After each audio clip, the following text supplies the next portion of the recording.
Good morning, friends. A privilege for us again to be in the presence of God together in this manner. I believe individually you've been meeting the Lord every day, all through the week, fellowshipping and continuing to grow in the Lord. And it's a joy and a privilege that we can all come together and worship the Lord together. Let's take this moment today as we lift the name of the Lord on high.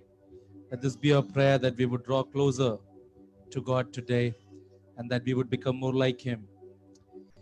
And as we've come to the presence of God, let this be our prayer that this day the Lord would speak to us through His word, through His servant, and that the name of the Lord would be glorified. And as we worship, as we sing praise, as we listen to God's word, this would bring a change in our nation, in our neighborhood, through our lives. As we begin with the word of prayer, I'll ask my dear brother Leo Kuriakos to lead us into a time of prayer. Hallelujah. Let's bow our heads in prayer. Abba Father, we thank and praise you for this wonderful time you have given to us, Lord. Thank you for bringing all of us sitting in different parts of the world together to worship your name. Lord, we as a congregation come together this every week on a Sunday to worship and be nourished from your word. Lord, in these desperate times, in these times of despair, where the world is swinging in uncertainty, you have given us hope. You have protected us, kept us safe through this pandemic that we are facing. Lord, thank you for being with us. Lord, as you commanded Moses to raise up a bronze snake in the midst of the wilderness, so that whoever looks at him, looks at the snake, is saved from the poisonous bite of a snake. Lord, so did you give us Jesus Christ, to whom we look to, our Lord and Savior, who saves us from our sins. Lord, we pray for the numerous number of people who still do not know your word. Lord, as we come together this day, we pray for all those souls who are lost, to help them find you. We pray that you give us the strength to spread your word. I pray for the worship team that's going to be leading us in the worship. This time we spend, may that be a burning incense, and find favor in your eyes. Lord, we pray for Dr. Arnold Jacob, who is bringing the word to us. Lord, strengthen him and nourish us through his thoughts. Lord, whatever you have given him, let us take it in the right spirit and let that be a leading light. Lord, we pray for the entire service. We commit everyone who is attending into your hands. In Jesus' name we pray. Amen. Amen. Amen. Amen. Let's give praise to God as we worship Him, as we lift His name on high, as we sing a few songs.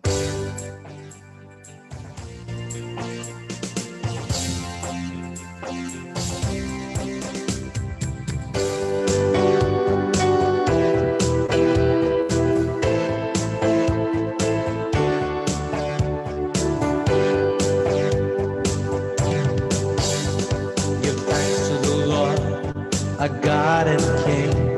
His love endures forever. For He is good, He is above all things. His love endures forever. Sing praise, sing praise. With a mighty hand and outstretched arm, His love endures forever. for the life that's been reborn. His love endures forever. Sing praise, sing praise, sing praise, sing praise. Forever God is faithful, forever God is strong.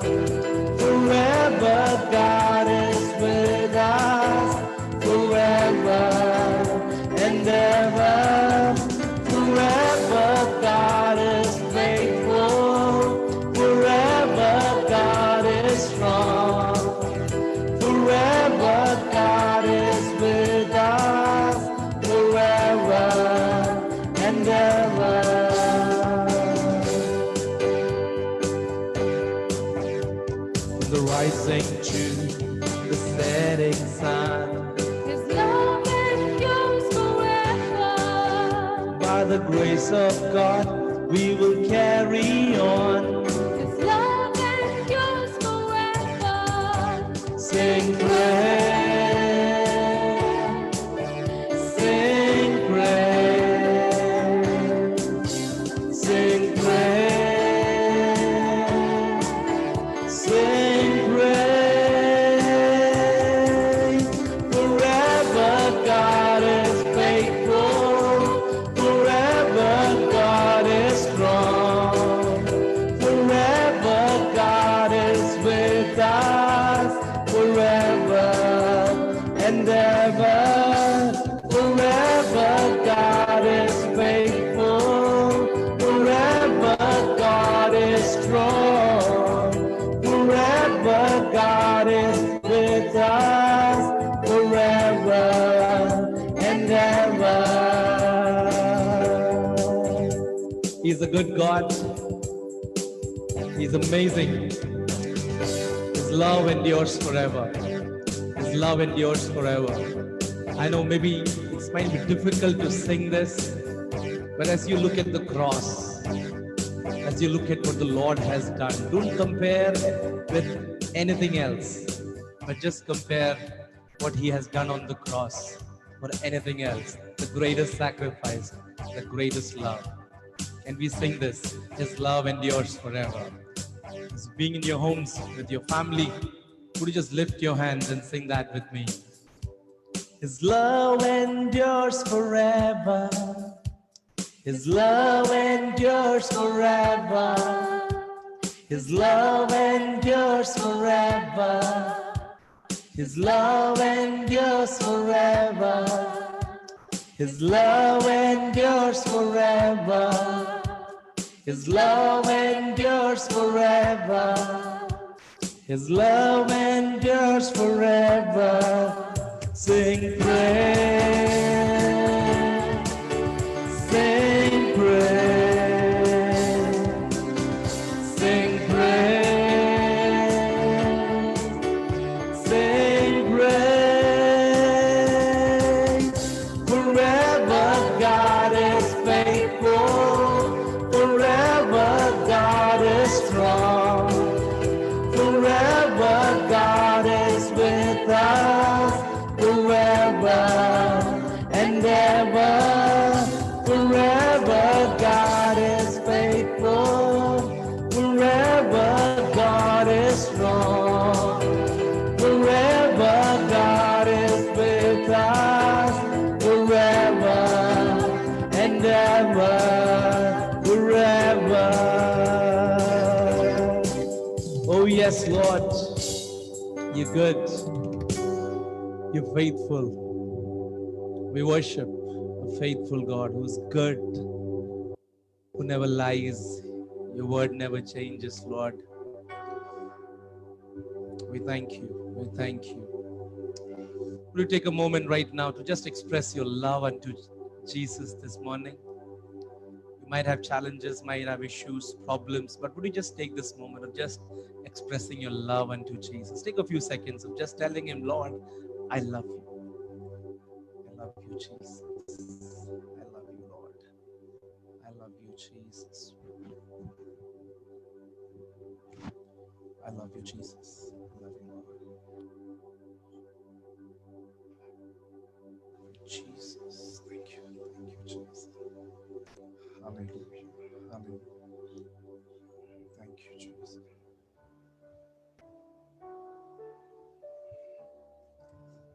Lord, we this morning once again proclaim that you are the center of our lives.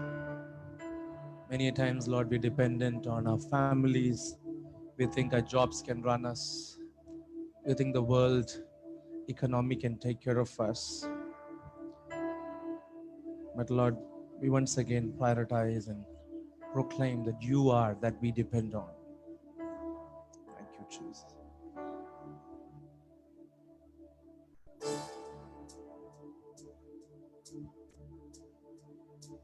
Oh yes, Jesus, you are.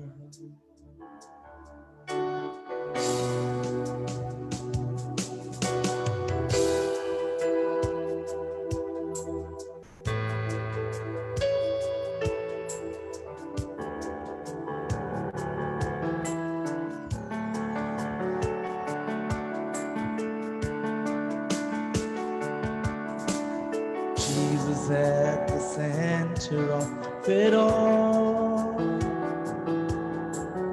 Jesus at the center of it all.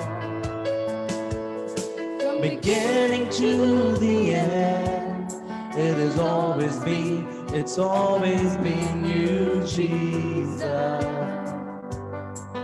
Jesus. Jesus at the center of it all. Jesus at the center of it all. Beginning to the end, it has always been, it's always been you, Jesus. Jesus, but nothing else matters. Nothing in this world will do. Jesus, you're the center. Everything revolves around you. Jesus, you at the center of it all. Jesus at the center of my life. Jesus at the center of my life. From beginning to the end, it has always been, it's always been you, Jesus. Jesus, Jesus at the center of my life. Jesus at the center of my life. From beginning to the end, it has always been, it's always been you, Jesus. Jesus, 'cause nothing else matters. Nothing in this world will do. Jesus, you're the center. everything revolves around you. Jesus, you at the center of my life. Jesus at the center of my church. Jesus at the center of our church. And everything will bow, and every tongue shall confess you, Jesus. Jesus, and nothing else matters. Nothing in this world will do. Jesus, you're the center. Everything revolves around you.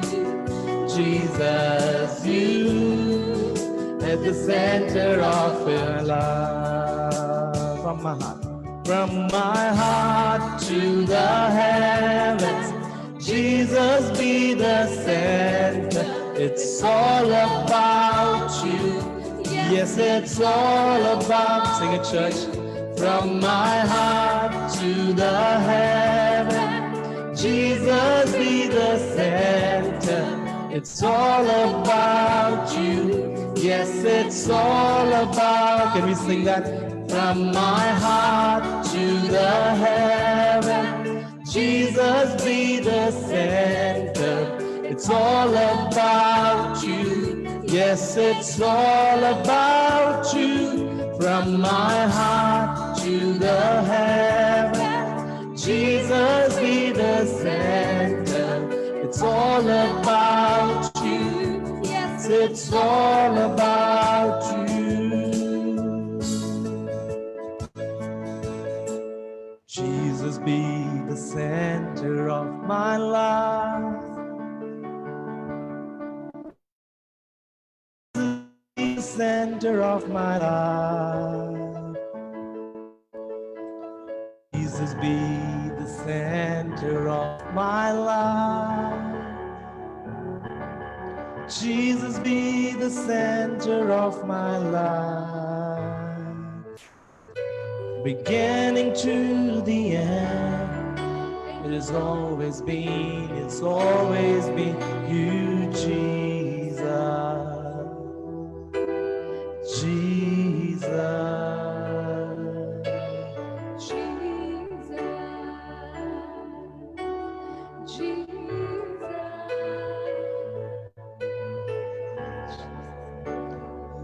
Lord, we as a church, as a family together, we lift your name on high this morning. And Lord, once again, we switch back our priorities to the right, into the right perspective. You are the center of our lives. And our lives are just dependent on you and you alone. And we are glad that we can call you our Father. And we can just come into your presence. And thank you, Lord, that you're going to speak to us today. You're going to minister to our hearts. That we would be more challenged and passionate to follow you, to serve you, as you continue to lead us and provide for us. Thank you for accepting our praises. Thank you for calling us your children. Give you praise and honor. In Jesus' name we pray.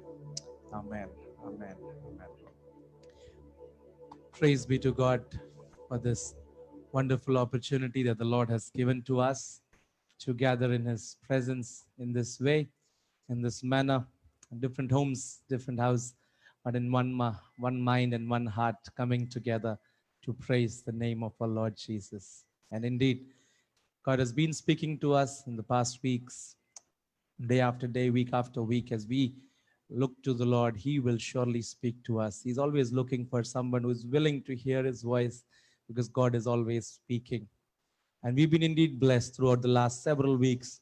Several men and women of God have been speaking to us, bringing God's word. And I also believe throughout the Bible study that we are having through the week, God has been ministering to us. And today, yet another opportunity for us to listen to God's word as we continue into the theme of this year of prayer. I'm glad that every time I request Dr. Anil and many other men of God, when I give them the theme to speak on, they look forward to speak and bring God's word to us. So this morning we are privileged to have Dr. Anil Jacob, who's going to bring God's word to us. He needs no introduction. His family is a great blessing for us. He and as a family is a great blessing for Crossway and for several young people throughout their ministry. In their ministry, they've been a blessing. And Dr. Anil is going to bring God's word to us. Will you put your hands together and welcome Dr. Anil Jacob?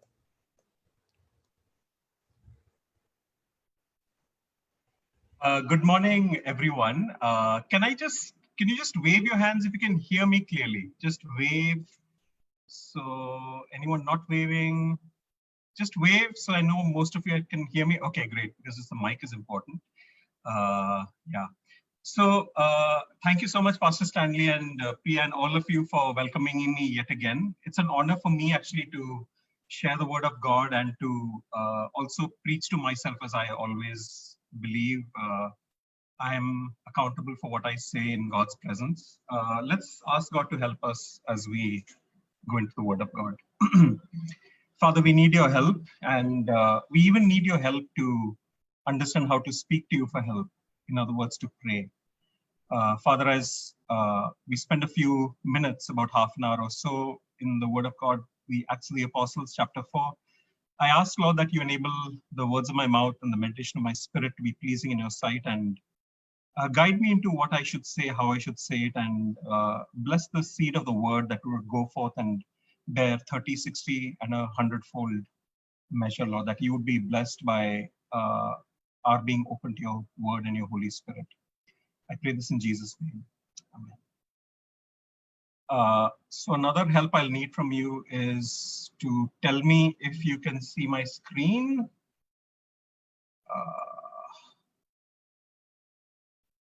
So you have to do that.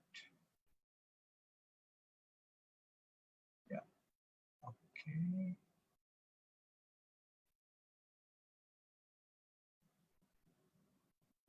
Can you see the PowerPoint? If you can just wave. Can you see a PowerPoint starting? Okay, can you see the first screen? Can all of you see it? Just raise your hands. Okay, great. Yeah, because this is basically the way we'll do it. Yeah, so when Pastor Stanley had shared, you can all see the screen, right? Can you just wave your hands? You can all see the slides, great.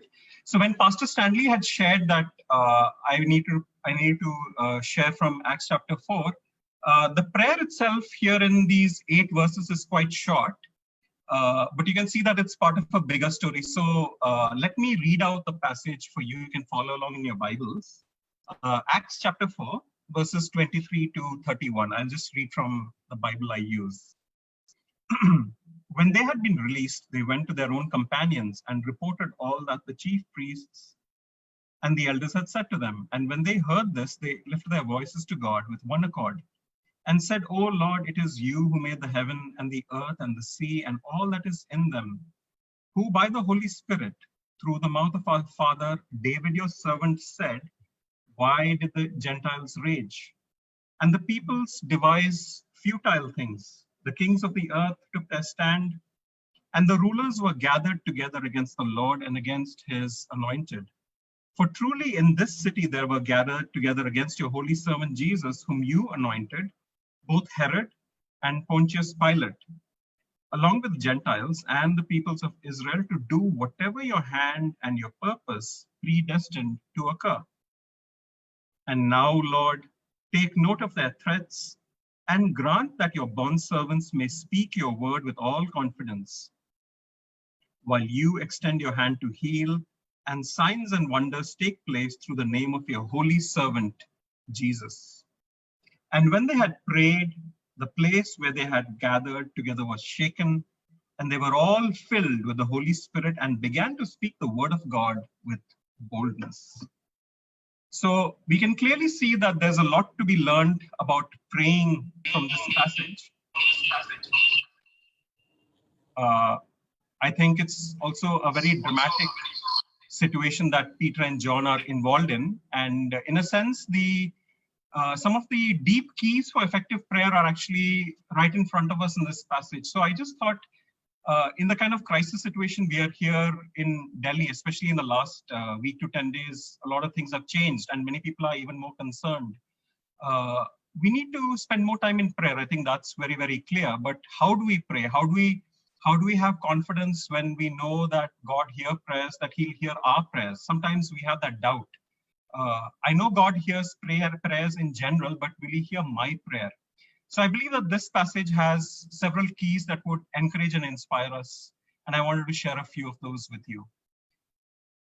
But first of all, I think we need to go to the background. Actually, when we look at this passage, we'll realize that you'll have to go back a chapter and a half to chapter 3, verse 1. And we know that when we look at the background, a lot of things have happened in which this prayer is situated. The first is that Peter and John were on their way to pray. That's chapter 3, verse 1. And they were walking along the street on the way to prayer, on the way to the temple in Jerusalem. And they find a blind man, a lame man looking at them, and they heal that man in the name of Jesus. He was expecting money, they give him healing. Immediately after that, Peter preaches a very powerful message. And by chapter 4, in the first few verses, we realize that 5,000 people have believed this message. The Jewish priests, the Jewish elders get very upset. They arrest Peter and John. They ask them a number of questions. By what authority are you doing this healing? And Peter and John respond saying, this is in the name of Jesus, whom you crucified, that we are doing this. It's not in our power. It's not our holiness. And Peter and John then realize that they are in a very powerful position, but they're also in a kind of crisis situation because they're arrested yet again for no fault of theirs. And then we are told in Acts chapter 4, somewhere in, if you look at verses 15 and 16, they say, when they had, verses 13, it says, as they observed the confidence of Peter and John and understood that they were uneducated and untrained men, they were amazed and began to recognize them as having been with Jesus. We're in chapter 4 here, verse 14. And seeing the man who had been healed standing with them, they had nothing to say in reply. But when they had ordered them to leave the council, they began to confer with one another, saying, "What shall we do with these men?" The fact that a noteworthy miracle has taken place through them is apparent to all who live in Jerusalem, and we cannot deny it. And in verse 18, it says, when they had summoned them, they commanded them not to speak or teach at all in the name of Jesus. So they got a strict warning and they were released. But the game is not over yet. And that's where we notice that a lot of the keys for prayer are actually right in front of us. And I wanted to go into the passage Pastor Stanley has shared with us, those 8 verses, in a bit more detail. So what are the keys for effective prayer? I think the first thing we will notice when we are looking at chapter 4, verses 25 and 26, we see that the believers are very, very God-centered. Okay. They began by praising God. They quote Exodus chapter 20, verse 11, and they say in verse 24 and 25 and 26, they're using passages from the Bible verbatim.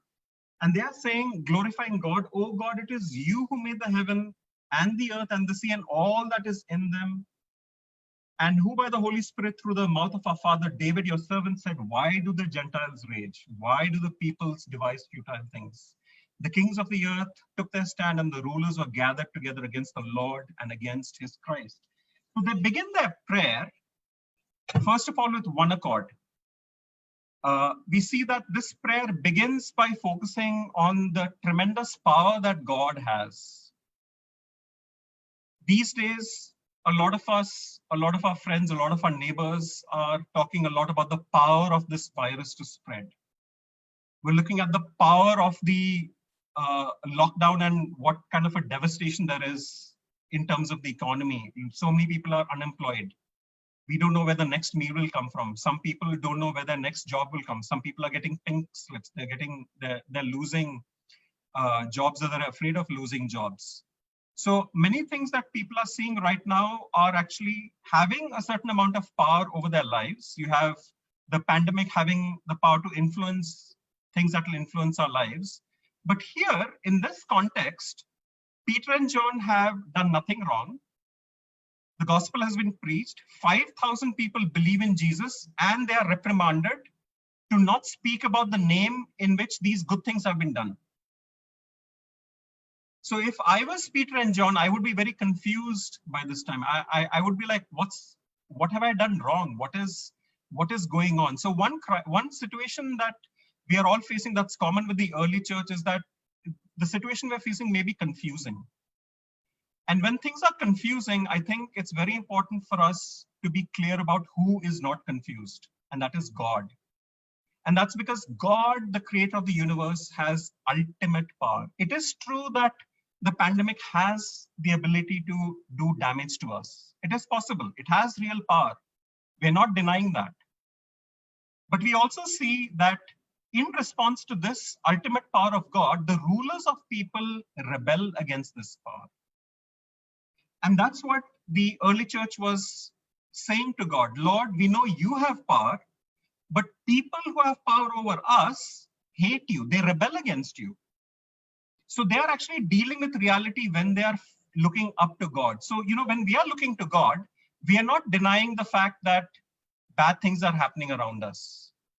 We're not denying the fact that we ourselves are confused. We're not denying the fact that people around us are facing a life and death situation. Families can't interact with each other.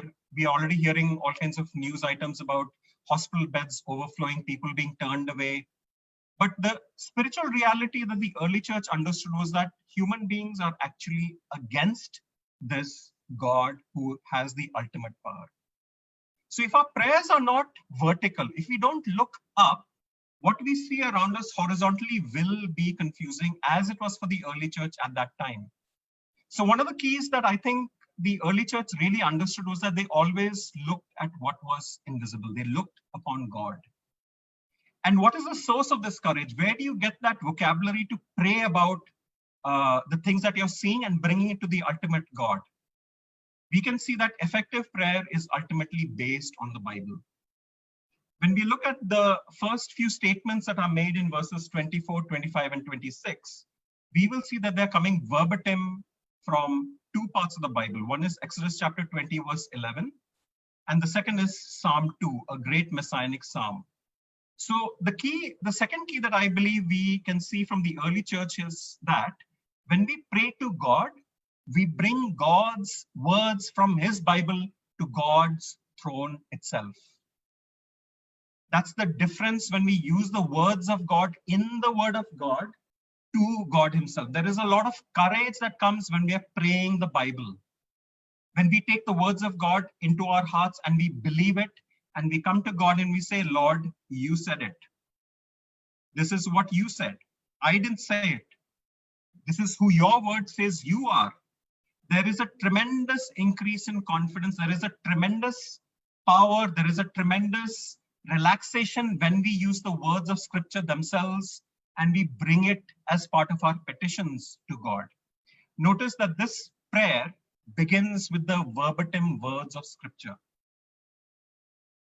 So many times when we are praying from our emotions. And that's absolutely fine. Sometimes we're in a situation where we're in a very tight spot and we have to pray what we're feeling. That's completely legitimate. But there is a difference when the word of God, which has been residing within us, organically comes up before God, and we are almost saying to God, Lord, you have said you have ultimate power, and these people are against you. Look at what's going on. And there is a certain confidence that comes to you in your inner man, in your inner spirit, when you're quoting the Bible to God himself. So our prayers should be God-centered. It should be saturated with the scriptures. And the third key, I think, is that it also needs your words to be backed up by your deeds. And I think here it's very important for us to remember the context. So I want to go back a chapter and a half to look at the context in which the early church is praying these prayers. And then we look at these two verses that I've brought up on the screen. And the first is that if you look at chapter 3, verse 1, which is where this episode actually begins, Peter and John were actually going to pray. In other words, they weren't ready for the situation. They were preparing themselves to go to the temple to pray. You look at Acts chapter 3, verse 1, this whole episode begins there. Peter and John were going up to the temple at the 9th hour, the hour of prayer. So what does that tell us? They were meeting a situation that they didn't know, they weren't prepared about, but they were very determined to put God first. In other words, they were going sometime in the afternoon to pray. They were resolved, they were disciplined, they were very clear-headed that they needed to put first things first. And because the church at that time had just undergone Pentecost and they didn't have the entire Bible, they were following many of the Jewish practices. They were congregating in the temple in order to pray. They were very clear about their priorities in life. And the authority that Peter had in the very fast kind of circumstances that he had here show us that his words and his deeds were very tightly aligned. They were very integrated, they were very tight. And later on in the New Testament, one of the keys for effective prayer is shared by Peter himself. So I want to invite you to look at what Peter himself says in 1 Peter chapter 4, verse 7. So if you can turn with your Bibles, it's a short verse. It's not very long. It's actually the second part of the verse. And Peter writes, you remember he's a fisherman. He's not a great orator or anything like that, but he says, the end of all things is near. Therefore, be of sound judgment and sober spirit for the purpose of prayer. Have sound judgment. That means let your head be straight. Be sober in your spirit so that you can pray. And in Acts chapter 3, verse 1 onwards till Acts chapter 4, when all these things have taken place, we can see that Peter was talking about what he was practicing. In chapter 3 of Acts, we see that Peter and John were going up to pray. Their words and their deeds were in accord. They saw their environment. They saw a lame man without anything. They had nothing to give him. He wanted them to give them gold. He wanted to receive gold. They said, no, we don't have gold, but we do have the name of Jesus. And they just performed the miracle right then and there. And then all these things started taking place. So, in the second point, I said that we need to use the words of scripture. But the words of scripture have to live within us. We can't just use Bible verses as a bullet with God. We can't just start to quote scripture.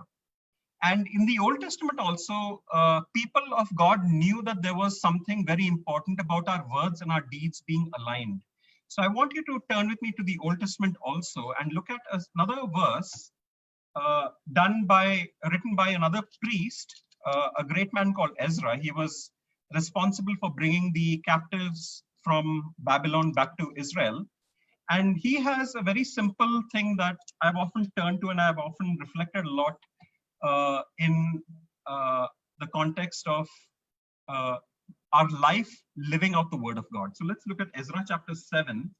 And I want you to read from verse 10. It's a very simple verse, but it says, Ezra had set his heart to study the law of the Lord and to practice it, and to teach his statutes and ordinances in Israel.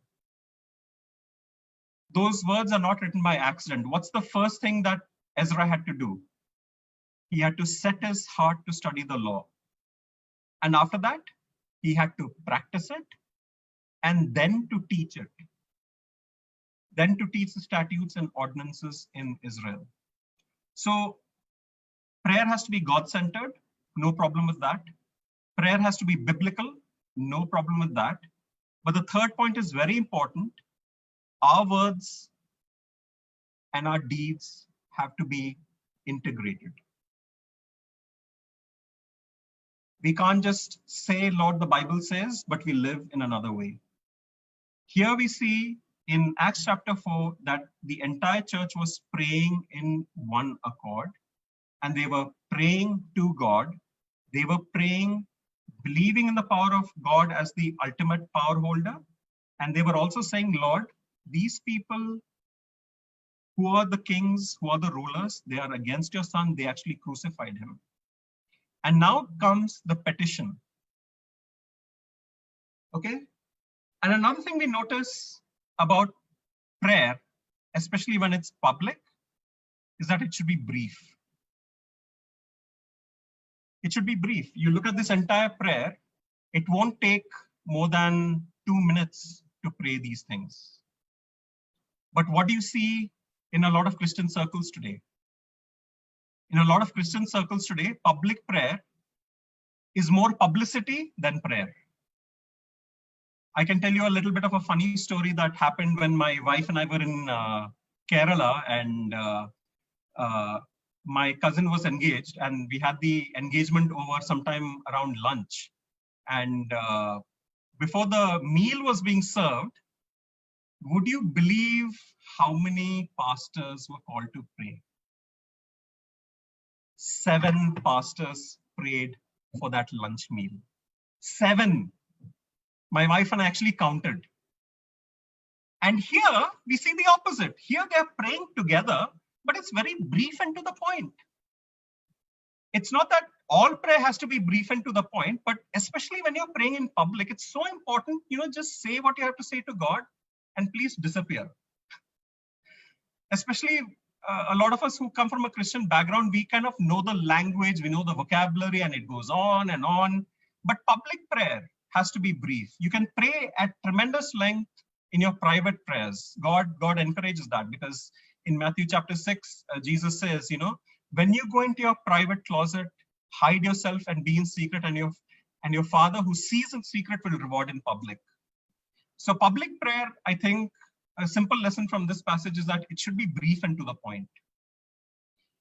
And lastly, what do you do with the last few verses of this brief public prayer? Look at verses 29 and 30, 28, 29 and 30. And now, Lord, take note of their threats and grant that your bondservants may speak your word with all confidence, while you extend your hand to heal, and signs and wonders take place through the name of your holy servant, Jesus, full stop. So they stopped with that. They said, Lord, you have heard the threats. You are God. You are powerful. Your word says this. Listen to their threats. Give us boldness. And that was it. They left the results of prayer to God. And look at what the results were. Look at verse 31. And when they had prayed, in which case it means that they stopped their prayer with that, God answered. The place where they had gathered together was shaken. They were all filled with the Holy Spirit and began to speak the word of God. Again, it's very Bible-centered, it's very gospel-centered, it's very God-centered, with boldness. In other words, God answered that prayer. So 5 very simple keys that tell us about effectiveness in prayer. And you might be asking, okay, fine, but why do I still lack confidence? I think that's really the dilemma we face. Like, what? Okay, fine, this is good, but why can't I pray? Why don't things happen when I pray? Right? Why? I mean, those are big people, holy people. It's all in the Bible. But जब मैं प्रार्थना करता हूँ, 50% chance है. I'm not confident. But I want to reflect a little bit more on how do we apply these things to ourselves, both individually and as a group of believers. You might be saying, so what? What can I do about all this? I think let's look at the context again. And I want to share with you 3 keys about putting this into practice. The first is, let's not waste a crisis. Because even the early church was in a crisis. It was going to be at a turning point. They knew that they were in a strategic crossroads, and they knew they needed to turn to God. And I think one thing they didn't do was they did not waste that time. They did not waste the crisis that they were facing. I'll talk about that at some more length. The second thing is that different seasons in our life have different priorities. So depending on where you are in your season in your life, you can bring a certain concentration in this time of a pandemic to sort out your priorities. We'll talk about that. That's the second lesson I want to share with you. And prayer is at the core of this. Resorting our priorities requires a lot of prayer, but not only prayer. And the last application point I want to share is that we need to align our head, our hearts, and our hands. That is actually true prayer. Alignment with God's purposes. So as I close this message, I want to share with you the action points and the main things that I want to discuss at some more length about applying the word of God to us. And the first thing I want to share with you is that we should not waste a crisis. The early church was also in a crisis. The early church was at a turning point. They had done something good. They had seen results. The gospel was being shared, but they were under a threat. And today we also, as a church, have a unique opportunity to make many, many changes. A lot of times, normalcy actually prevents us from looking at long-term priorities. So may I suggest that in this abnormal time, and this abnormal time is not 1 day, 2 day, 3 day, lockdown 4.0, unlock 1.0. This upsetting of our normalcy gives us a unique opportunity to actually examine and change our priorities. This is actually a very unique moment in the life of believers, the life of the church, the life of India, the life of the world, in which a crisis has put a full stop to life as it is, life as normally it had been going on. People want normalcy, but God is saying through permitting these things to happen, not yet. Not quite yet. Scientists don't have an answer. A lot of the technical results from various vaccine trials are giving them a lot of confused results. Some of them are positive, some of them are negative. Okay, they don't know yet. Policymakers definitely don't know. Okay, politicians, there's no clarity coming from them. They are depending on the scientists. But God is the God who has ultimate power. The early church did not waste time in a committee meeting about how to move forward. They started by praying, and they went to God directly in prayer. So we can take time as a church, as individuals, to really reflect about what needs to change. And this is what I mean when I say, let's not waste this crisis. You may not get another time to really deeply reflect about what needs to change. So this is a time in which we can change deeply. Let's not waste this crisis. And the second thing I wanted to share was that when we come across unique seasons in life, we can actually focus on our life priorities. In the Bible, there are two words used for time, and it comes from the Greek. One word is chronos, that's referring to chronological time. So, 24 hours, 12 hours a day, 12 hours at night, chronological division of time. So the difference between 12 o'clock and 1 o'clock is 1 hour. The difference between 5 o'clock and 6 o'clock is 1 hour. Equal divisions of time. But another word is used in the Bible. It's called kairos. And kairos is actually the word for season or strategic time. And the Bible often uses the word kairos to indicate that this is a unique season in which we can make unique changes. So which season of life are you in? Many of us in Crossway are single. This is a unique time in which we can dig deep, go to God in prayer and say, Lord, I want to make fundamental investments. I want to make deep investments in prayer. I want to get closer to the word of God. I want to understand myself better. I want to invest more in Crossway Church. I need a lot more wisdom than I have had in the past with my friendships, with my internet usage, with the way I use time, and with the way I've used money. So dig deep during the season, whichever phase of life you're in. If you're single, you have that unique opportunity right now to make those changes.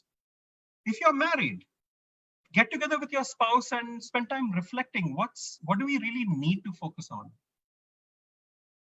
What's really worthwhile?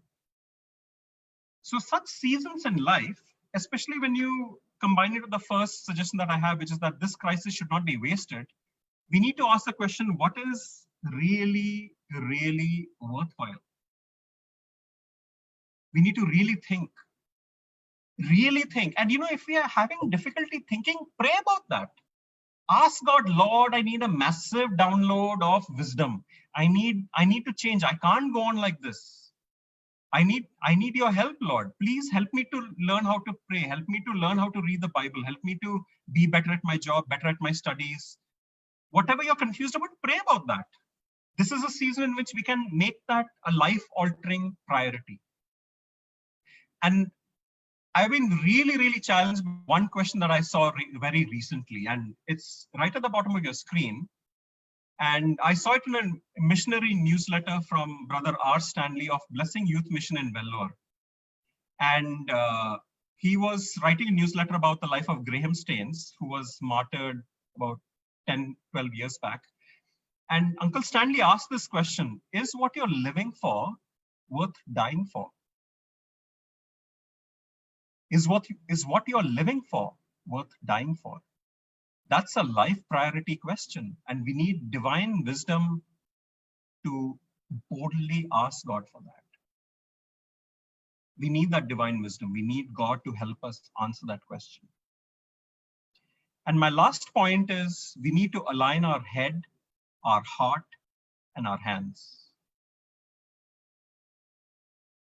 That's why Ezra had confidence.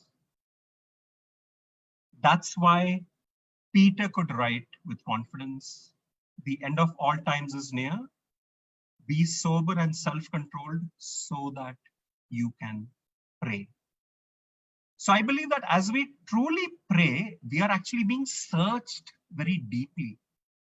So if you look at Psalm 139, verse 23 and 24, David is saying these things. David is praying, search me, O God, test me, examine me and see if there's any wicked way in me and lead me in the life everlasting. That's an alignment of the head with the heart, with the hands. That's where the confidence in prayer comes from. So true prayer actually searches us from within. When we really pray, and a lot of prayer should not be one-way transmission. It should also be waiting to listen to what God is saying back to us. Speak, O Lord, your servant is listening, Eli told Samuel. Speak, O Lord, your servant is listening. So let's make our head and our hearts and our hands aligned. That is real prayer. And that kind of prayer gives a lot of confidence so that you know in your heart of hearts that there's nothing wrong in your life. And if there's something wrong, you can confess it, apply the blood of Jesus, and be forgiven from that sin. And we know that we are clean before God. So true prayer actually searches us very, very deeply. So as a process of that searching, true prayer changes us.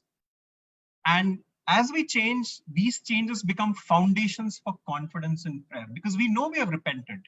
We know we have confessed our sins. We know that we have to, move further along in this road that God has brought us. Certain things that pastors are saying, they go in very deep, they start bearing fruit.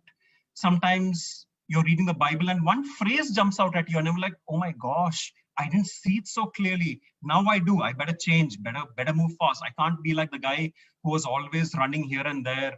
I have to change very fast. You kind of become very sensitive to the Holy Spirit. You become very sensitive to the Word of God. And as you incorporate more and more changes, you become more confident. Let's never forget that.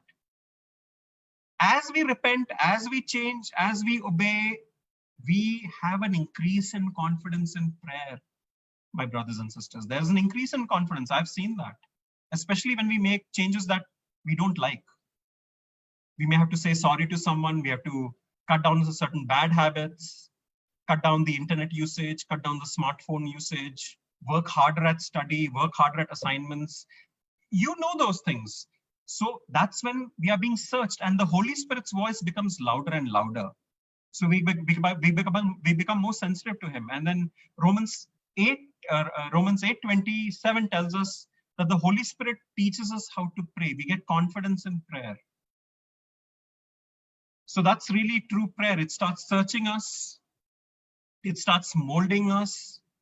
And we start aligning our head, our heart, and our hands. And we increase in our confidence before God because we know that we are pleasing to God. You're not the same you were today that you were yesterday or the day before yesterday or last year. So there is an objective change as we truly, truthfully pray and we act on those prayers. See, the thing that I noticed when I was reflecting on this passage was that this prayer actually comes in the middle of the episode. This is not what the early church prayed before the miracle happened. Peter and John were on the streets. They're on the street. They just say, I believe in the name of Jesus. I don't have any gold. Rise up and walk. And that guy rose up and walked. And then he starts preaching the gospel. And then 5,000 or so people turn to Christ. So these are people who are people of action. They're not people of theory and theoretical prayer. The prayer here comes after all those things have taken place, which in case it means these are people who act what they believe. And when they act what they believe, there is a certain authority and a credibility we have when we pray that, Lord, we have stepped out in your name. We have done these things. We have preached a gospel. We need more boldness. There is a change that comes when we are doing certain things for God and we ask God to help us do more of those things.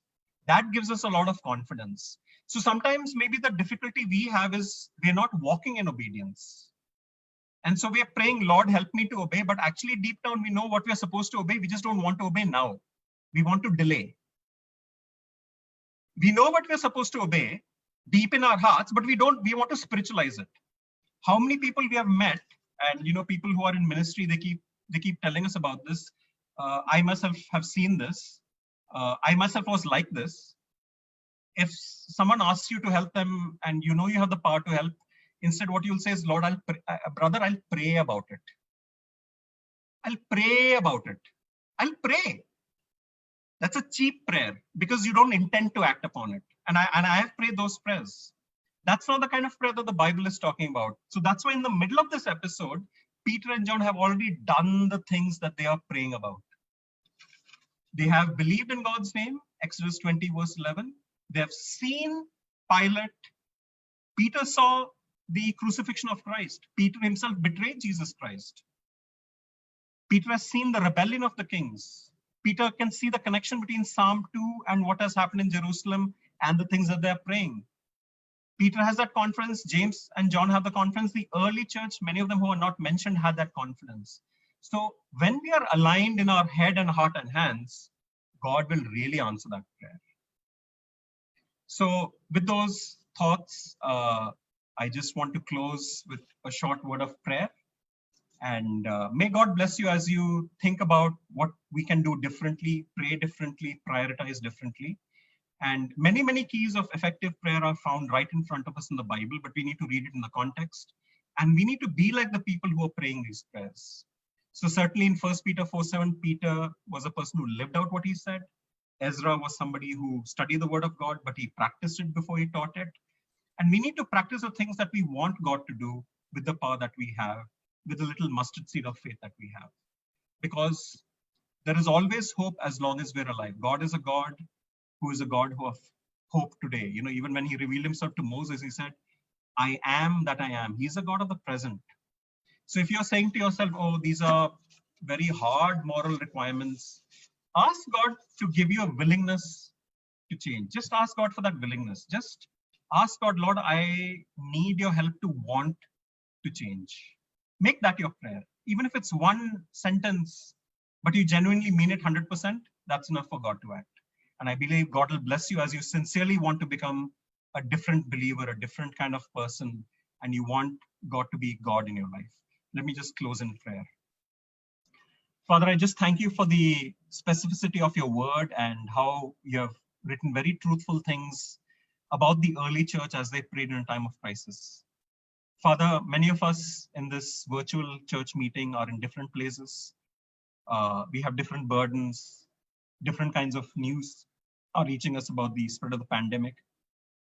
Help us always to remember that you are God above the flood.